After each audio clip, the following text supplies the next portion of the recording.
কয়টি? সেট প্রকাশের মাধ্যম দুইটি, একটি সেট তালিকা পদ্ধতি আর একটি সেট গঠন পদ্ধতি। তাহলে সেট তালিকা পদ্ধতি কি, সেট গঠন পদ্ধতি কি? ওকে, এখান থেকে আরও দুইটা। তারপরে সেটের নাম, সবসময় সেটের নামগুলো আমরা কি করব? ক্যাপিটাল লেটার দ্বারা প্রকাশ করব। যেমন আমি এখান থেকে ক্যাপিটাল লেটার বললাম, যেমন আমরা কি লিখতে পারবো? এ যে কোনো একটা সেটের নাম, বি যে কোনো একটা সেটের নাম, C dot dot dot dot X Y Z. Okay, এইগুলো হলো প্রত্যেকটা কি হবে? ক্যাপিটাল লেটার সেটের নাম। আর সেটের উপাদান কোনগুলো হবে?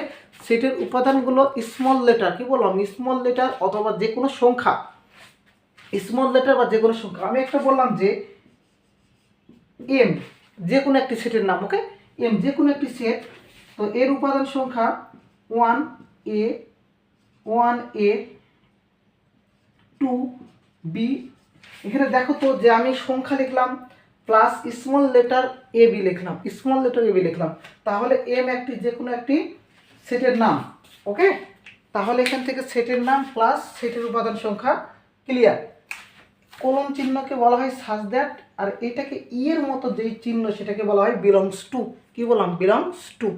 ওকে, আর একটি যে কোনো সেটের প্রত্যেক সদস্যকে বলা হয় সেটের উপাদান।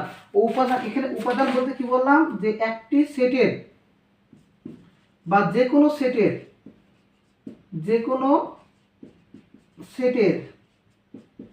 প্রত্যেক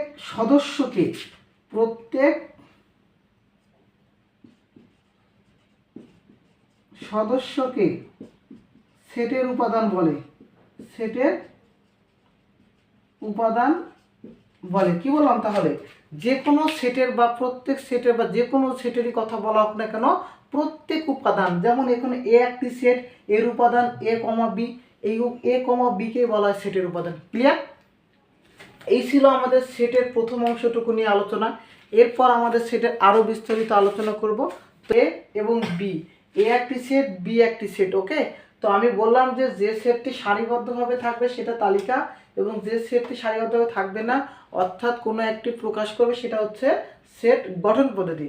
তাহলে এইটা যে তালিকা পদ্ধতি, এই তালিকা পদ্ধতিকে আমরা করব এই পদ্ধতিকে আমরা করব গঠন পদ্ধতিতে, আর এই পদ্ধতিকে আমরা করব তালিকা পদ্ধতিতে। ওকে, এটাকে করব গঠন এবং এটাকে করব তালিকা পদ্ধতি। তাহলে এখানে এ এর সলিউশন। ওকে, এ এর উপাদান কোনগুলো? এখান থেকে বলো তো এ এর উপাদান কোনগুলো হবে? এ এর উপাদানগুলো কোনগুলো? এই যে বললাম যে এ একটি সেট, এটা নাম, এবং এর ভিতরে যে উপাদানগুলো থাকবে সেটা হচ্ছে উপাদান, তাই না? তাহলে এখান থেকে উপাদান কোনগুলো হবে? 2